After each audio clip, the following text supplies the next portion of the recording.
আপনাদের বিএনপির ইচ্ছা মতো, যাতে আওয়ামী লীগ ফ্যাসিবাদী ভাবে যে রাষ্ট্র পরিচালনা করে দলীয়করণ, লুটপাট, দুর্নীতি, খুন করেছে, আবার সেই ফ্যাসিবাদী রাষ্ট্র আপনারা চালু করতে যাচ্ছেন। সেজন্যই জুলাই সনদ মানতে চান না। জুলাইয়ের চেতনা এবং জুলাই সনদ গণভোটের মূল্য দিতে গেলে সংবিধান সংস্কার পরিষদের বৈঠক ডাকতে হবে এবং সেই সংস্কার কার্যক্রম বাস্তবায়ন করতে হবে। প্রথম অধিবেশন ডাকার 30 দিনের মধ্যে সেই অধিবেশন ডাকার বাধ্যবাধকতা ছিল।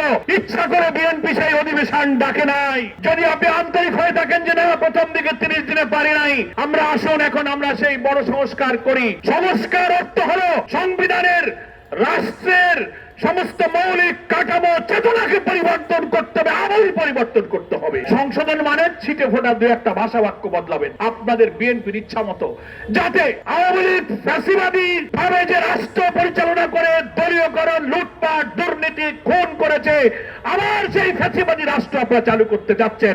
সেজন্যই জুলাই সনদ মানতে চান না। তাই আজকের সমাবেশ থেকে জুলাই সনদের ভিত্তিতে অনুষ্ঠিত গণভোটের রায় কার্যকরের দাবি জানিয়ে শহীদদের সকলের পরিবারের প্রতি যে রাষ্ট্রীয় কর্তব্য, ক্ষতিপূরণ, সাহায্য, আহতদের চিকিৎসা এবং জুলাই শহীদ স্মৃতি ফাউন্ডেশনের প্রতি রাষ্ট্রের যে কর্তব্য সেটা পালন করুন। জুলাই জাদুঘর এই জুলাই অভ্যুত্থানের মাসব্যাপী কর্মসূচি কেন খুলে দিলেন না?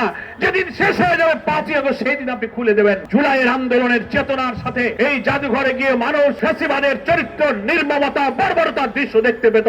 তার থেকে আপনি জনগণকে বঞ্চিত করেছেন। ইএফটি ফার্স্টের সাথে ট্রেড করুন যে কোনো জায়গা থেকে। ক্যাম্পাসে ক্লাসের ফাঁকে, ঢাকার জ্যামে বসে কিংবা ঘরে বসে, ট্রেডিং এখন হাতের মুঠোয়। তাই ট্রেড করুন যখন খুশি, যেখানে খুশি।